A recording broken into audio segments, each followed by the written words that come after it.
Funcionamiento de la esfera de conciencia del Pasú, artículo E.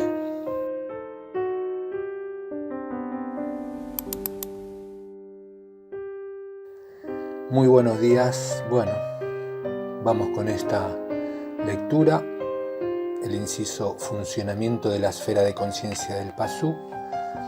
No lo tengo leído, así que lo voy a leer por primera vez, sin hacerle una previa lectura, y esperemos que pueda entenderlo a la primera. Bueno, ahí estamos en este estudio, ahí estamos en estas lecturas, y bueno, vamos sacando nuestras propias conclusiones de la enseñanza y vamos armando todo lo que necesitamos para poder enfrentar toda esta irrealidad que nos condiciona y ante la cual vamos a tener que fortalecernos para deshacernos de ella de alguna u otra manera. Ya en la misma enseñanza tenemos la forma. Ahí mismo está. Y es tan solo encontrar, descubrir y actuar en pro de ello. Esto está subdividido en artículos, cada uno de los incisos, y este artículo no será muy largo, pero el F sí. Por lo tanto, decidí no hacer los dos juntos, porque iba a ser un video de aproximadamente 1 hora y media. Entonces vamos a ver si logramos hacerlo en 20-30 minutos, y el próximo sí será un poco más largo, para no dividir el artículo, sino que leerlo todo junto en un mismo video. Vamos allí. Artículo E. El objetivo microcósmico de la finalidad requiere de la metempsicosis. Dice, de acuerdo con lo visto en el artículo D, podemos afirmar que el cuerpo del Pasú es un microcosmos potencial, que tiende a actualizarse plenamente en la entelequia humana. Mientras progresa hacia esa perfección, el microcosmos participa del tiempo trascendente del macrocosmos, en el cual se sincronizan todos sus movimientos internos. Por eso el objetivo de la evolución, la autonomía óntica, exige la sustitución del tiempo trascendente por un tiempo propio del microcosmos, un tiempo inmanente a cuyo flujo se ordenen y realicen los procesos interiores. Este objetivo, naturalmente, no es otro que el objetivo microcósmico de la finalidad, el cual se propone desarrollar un sujeto histórico o conciencia cuya nota principal es, justamente, la temporalidad inmanente. En el artículo F se estudiará en detalle la relación entre el tiempo trascendente y el tiempo inmanente. Aquí nos interesa dejar en claro que el objetivo microcósmico solo puede ser alcanzado con el concurso de la metempsicosis. El demiurgo, en efecto, no puede permitir que el progreso evolutivo se interrumpa por la disolución orgánica del microcosmos, esto es, por la muerte del Pasú. En realidad, el ciclo de vida del microcosmos depende solo del tiempo trascendente. Mientras exista la participación, habrá fatalmente una disolución formal, como ocurre con todo ente orgánico. Pero si el microcosmos actualiza su potencialidad y se individualiza, es decir, se independiza temporalmente del macrocosmos, entonces podrá escapar a la disolución, a la muerte, porque los procesos internos quedarán detenidos para el tiempo trascendente. El objetivo microcósmico asegura así que en algún momento de la evolución se alcanzará la inmortalidad del cuerpo material. Ahora bien, en tanto ese momento llega, puede perderse con la muerte y disolución del microcosmos el progreso individual obtenido en la construcción del esquema de sí mismo. Respuesta: todo esquema de sí mismo queda impreso en el alma, durante la vida del microcosmos, de tal modo que al desencarnar, tras la desintegración orgánica, lo conserva con carácter permanente. Vale decir, el esquema de sí mismo, que es parte del alma del Pasú, sobrevive a la disolución del microcosmos para mejor cumplimiento del objetivo microcósmico. Estamos pues ante una evidente paradoja.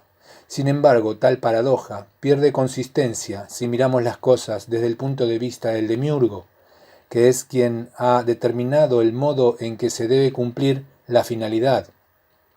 Con esa perspectiva, hay que comenzar por admitir que lo que interesa, en primer lugar, es el objetivo macrocósmico, la producción de cultura. Este objetivo es sociocultural y tiene por fin preservar el sentido puesto en los entes por los miembros particulares de la comunidad cultural. Una cultura es el sostén comunitario de los objetos culturales, es decir, de los entes signados por la expresión humana.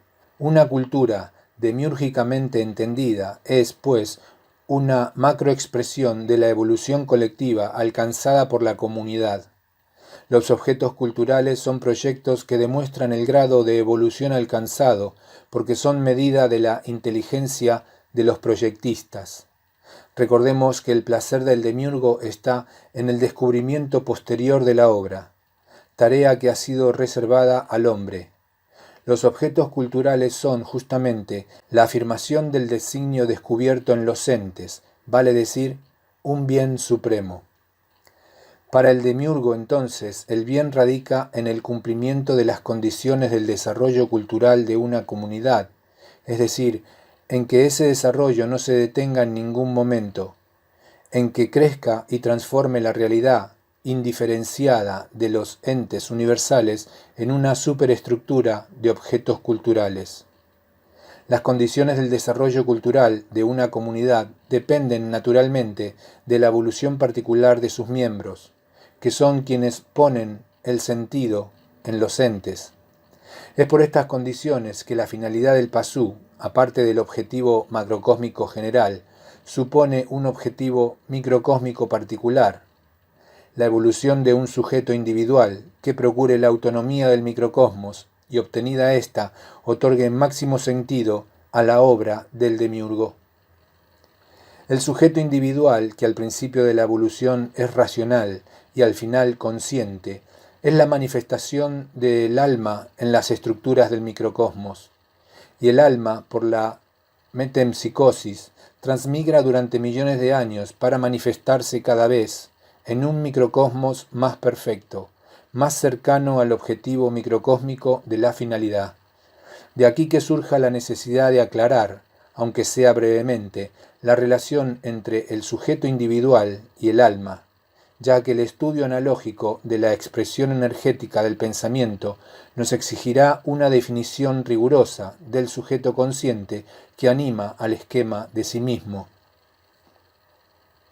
En primer lugar, precisemos que debe entenderse por alma.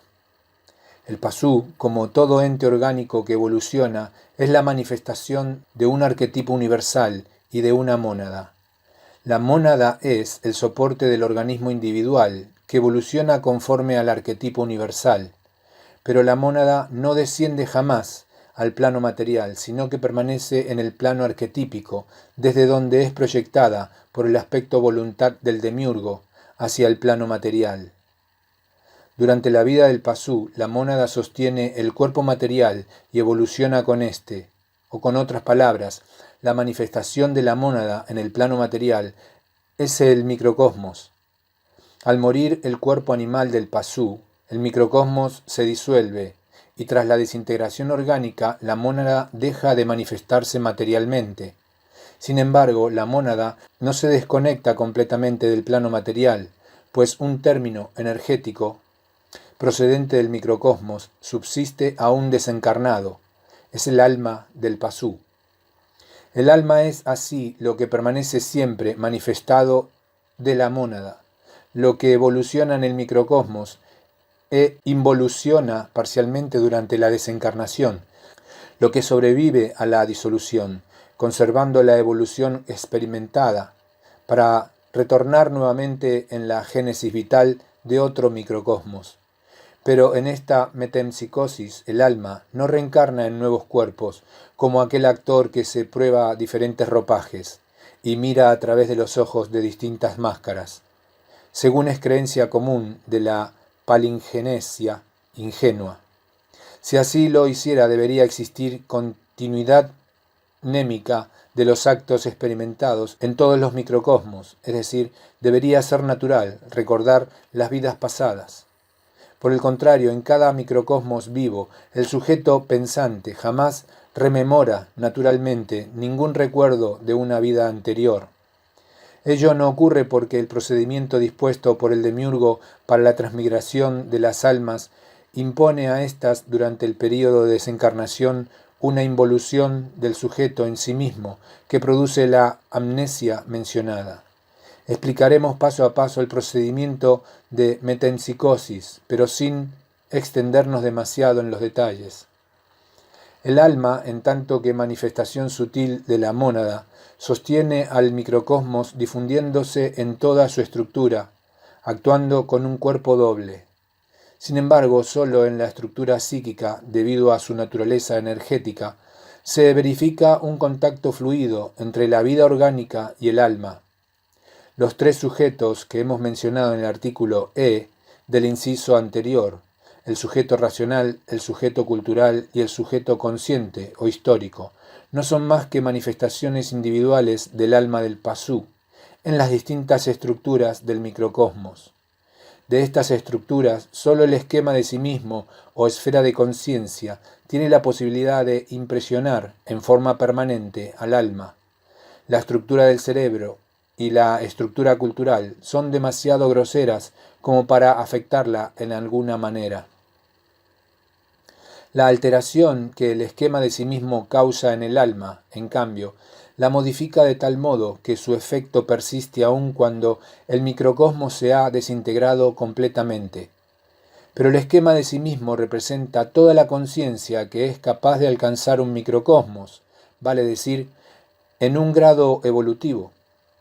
Por eso el alma, al quedar modificada permanentemente por el esquema de sí mismo, en realidad se ha automodelado en el sentido de la entelequia humana, es decir, ha evolucionado. Supongamos ahora que un alma ha desencarnado profundamente, impresionada por un esquema de sí mismo, al que anima como un sujeto consciente. Siendo el esquema de sí una historia del microcosmos que ha quedado incorporada al alma, es evidente que el sujeto anímico ha de recordar lo vivido, no obstante estar desencarnado. Entonces, ¿por qué en una posterior encarnación el alma aparece desprovista de recuerdos? Respuesta.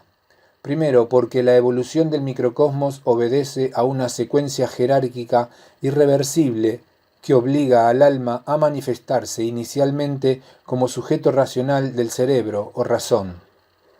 Segundo, sin embargo, previamente a la encarnación, se efectúa una involución del sujeto en sí mismo, que causa el olvido parcial de los recuerdos innatos.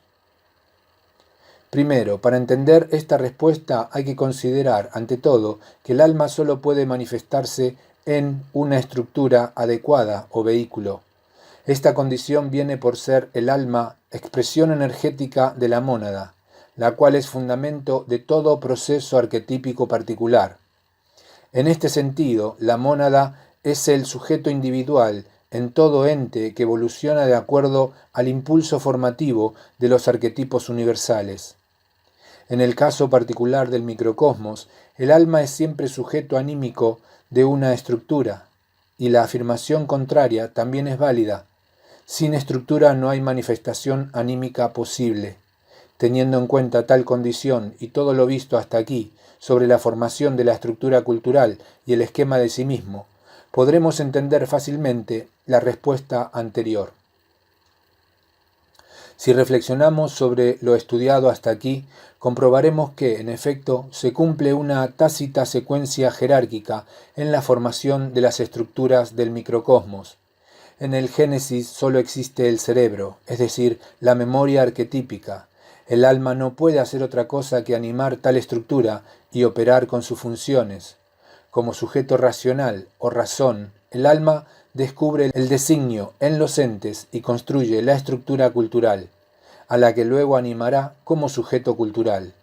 Y desde la estructura cultural irán emergiendo hacia las capas superiores de la psique los símbolos que conforman el esquema de sí mismo, al que el alma animará como sujeto consciente o histórico. He aquí la secuencia completa. El alma anima a la memoria arquetípica o cerebro como sujeto racional o razón y construye la estructura cultural a la que anima, a posteriori como objeto cultural, desde donde construye el esquema de sí mismo al que anima, por último, como sujeto consciente o histórico. No hay manera natural de alterar esta secuencia. El alma encarnada siempre debe comenzar por animar un cerebro infantil, por ser sujeto racional.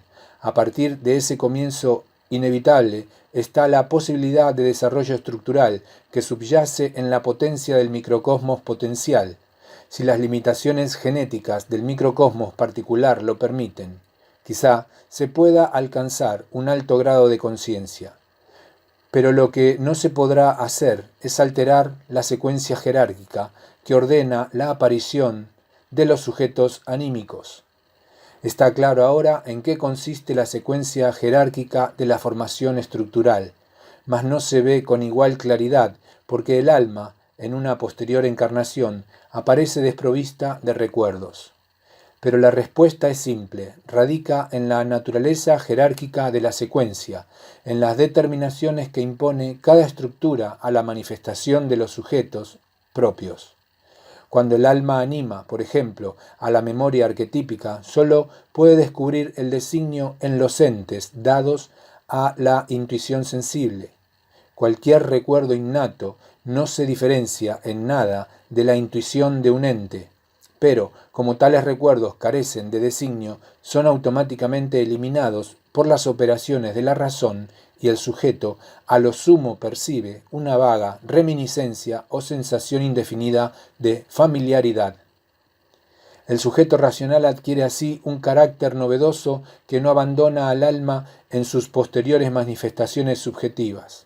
Esto se entenderá mejor si recordamos que los tres sujetos mencionados son en verdad tres aspectos simultáneos del alma. Es la misma alma que al manifestarse en cada estructura, momentáneamente la anima como sujeto propio. Vale decir, el momento del alma es el sujeto anímico y este único sujeto puede animar en un microcosmos estructuralmente completo, simultáneamente a tres estructuras némicas. Para explicarlo mediante una alegoría podemos suponer que el alma es análoga a un fanal de luz acromática, es decir, de color blanco. Si colocamos delante del fanal una lámina provista de una pequeña abertura central, ya tendremos el equivalente a un sujeto racional. El haz de luz acroma que despide la ventana central es el sujeto analógico. Interceptemos ahora el haz con un filtro que sustraiga un color, por ejemplo el azul. Para una luz blanca de 500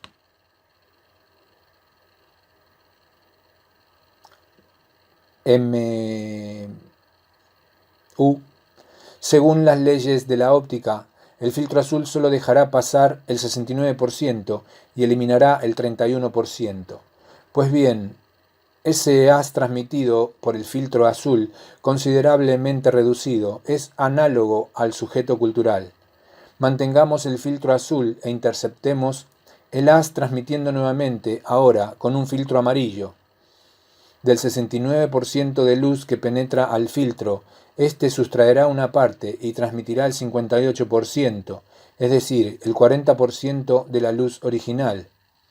El haz resultante de matiz verde es análogo al sujeto consciente. Consideremos el experimento alegórico completo. El fanal es el alma que se derrama en todas direcciones en forma de luz blanca. Al colocar una lámina que solo deja pasar un haz, efectuamos una operación análoga a la encarnación del alma. El haz es la misma alma fanal, convertida ahora en sujeto racional. Comienza aquí la secuencia jerárquica. El filtro azul es análogo a la memoria arquetípica o cerebro.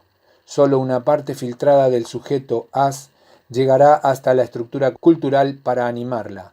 Este sujeto cultural debe animar la estructura cultural, representada por el filtro amarillo, y trascenderla para constituirse en sujeto consciente. El haz, reducido en más de la mitad de la luz original que atraviesa el filtro amarillo, es análogo al sujeto consciente. Ver figura 26. Esta alegoría nos muestra claramente que el alma y el sujeto son una y la misma cosa, y que en el microcosmos hay un solo sujeto que se manifiesta simultáneamente en tres lugares o estructuras diferentes. Si un recuerdo innato irrumpiese por casualidad en el sujeto racional, sería eliminado en la misma forma que el filtro rojo sustrae tal color del haz de luz. Segundo, decimos por casualidad porque, según se declaró en segundo, previamente a la encarnación, el alma ha sido inducida a olvidar los recuerdos innatos, es decir, a no tener presente durante toda la encarnación los antiguos esquemas de sí mismo, las historias vividas en otros microcosmos. Pero justamente en el artículo A se dijo que el objetivo microcósmico de la finalidad es la construcción de un esquema de sí mismo que, en última instancia, consista en el microcosmos mismo, racionalizado por el sujeto consciente. Vimos también que el esquema de sí mismo, no importa cuán imperfecto sea, impresiona permanentemente al alma y constituye su evolución. En base a tal evolución, obtenida por la asimilación de los distintos esquemas de sí mismo, de diferentes vidas, se va perfeccionando cada nuevo microcosmos animado y se cumple el objetivo microcósmico de la finalidad. Siendo así, ¿cómo debe entenderse la respuesta segunda, que afirma un olvido previo de los recuerdos innatos? Lo explicaremos de inmediato, para continuar con el ejemplo propuesto de un alma que desencarna profundamente impresionada por un esquema de sí mismo, al que anima como sujeto consciente. Digamos que el procedimiento seguido consiste en practicar la involución del sujeto previamente a una nueva encarnación. El sujeto involuciona cuando se desconcentra temporalmente, es decir, cuando su momento presente se expande en sí mismo y abarca toda la historia en una sola mirada, hecho que se confirma por los conocidos relatos de quienes han resucitado, luego de pasar por la muerte clínica y han visto todo lo vivido en un solo instante. La involución del sujeto, en el sentido expuesto, es necesaria para que el alma pueda ofrecer un nuevo sujeto al microcosmos en el que va a encarnar. El alma, luego de la involución del sujeto anterior, se presenta ante el microcosmos con otro aspecto, un aspecto no subjetivo que requiere de toda la secuencia jerárquica para desarrollarse y repetir el ciclo evolutivo de la vida y de la muerte. Pero, a todo esto, ¿qué ha sido del esquema de sí mismo anterior, ese en el que el sujeto involucionó hasta abarcar toda la historia en una sola mirada? ¿No era acaso necesario su concurso para cumplir el objetivo microcósmico de la finalidad, para asegurar el progreso individual del pasú? En realidad no se prescinde en cada nueva encarnación de ninguno de los esquemas de sí mismo anteriores, pues los mismos están irreversiblemente asimilados en el alma. Lo que ocurre es que, al no estar animados por ningún sujeto, los esquemas de sí mismo anteriores se sitúan en lugares diferentes del microcosmos al que ocupa el sujeto racional. Con otras palabras, el sujeto racional, primera manifestación del alma, opera desde la memoria arquetípica o cerebro, pero el alma, aparte del sujeto, está difundida como un cuerpo doble en todo el microcosmos. Por lo tanto, los esquemas de sí mismo anteriores que permanecen ajenos al sujeto van a corresponder con otras partes del sistema nervioso fuera del cerebro. Es decir, los esquemas de sí mismo anteriores están localizados en distintas partes del cuerpo del pasú, con excepción de las estructuras estudiadas hasta aquí.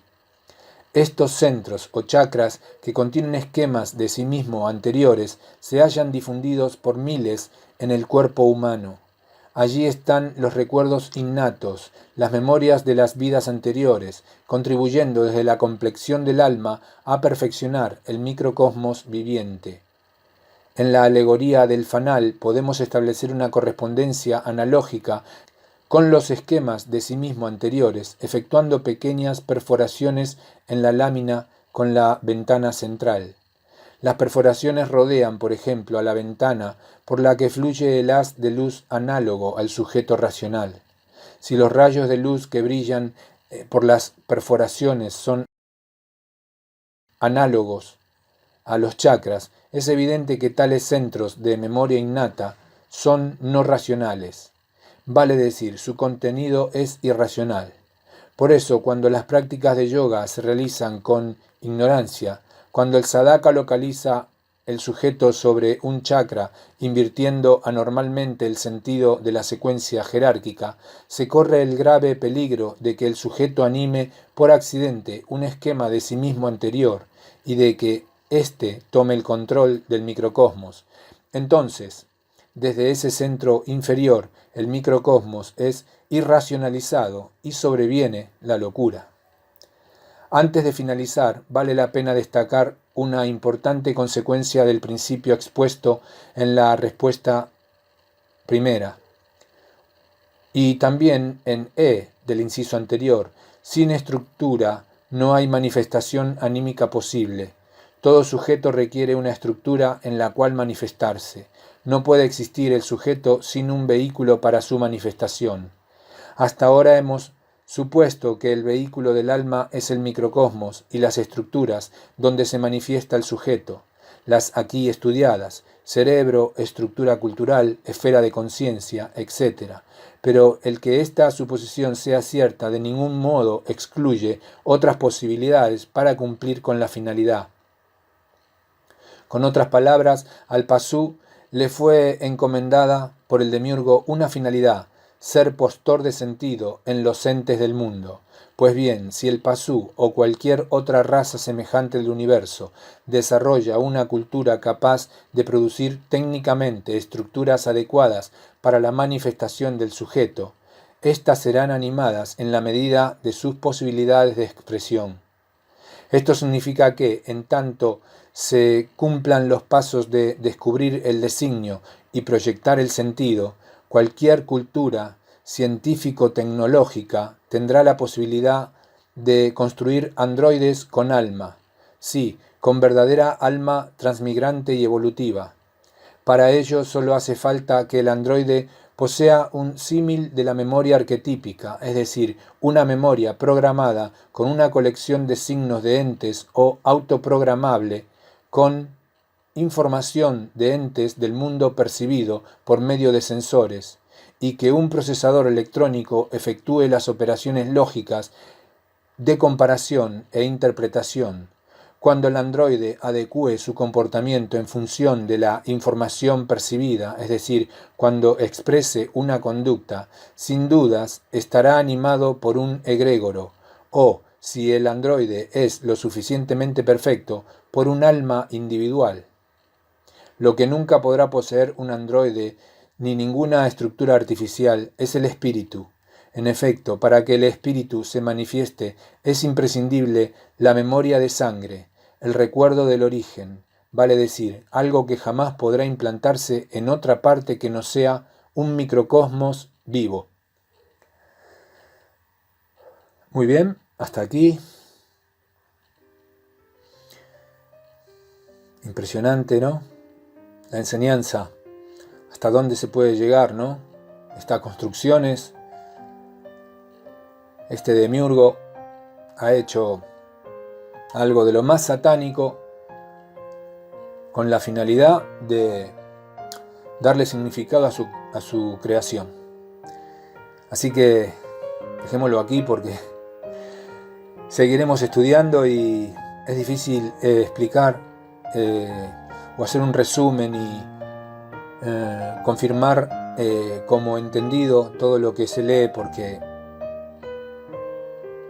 en una primera lectura pues solo queda en la predisposición al entendimiento para después ver en vivencia propia cómo es el funcionamiento de todo esto que se explica aquí. Muy bien, nos vemos en el próximo estudio, que va a ser el artículo F, estudio analógico de la expresión energética del pensamiento del Pasú. A ver con qué nos sorprende el estudio que trajo Luis Felipe Moyano a través de Fundamentos de la Sabiduría Hiperbórea. Nos vemos pronto entonces, que estén bien y eso, chao.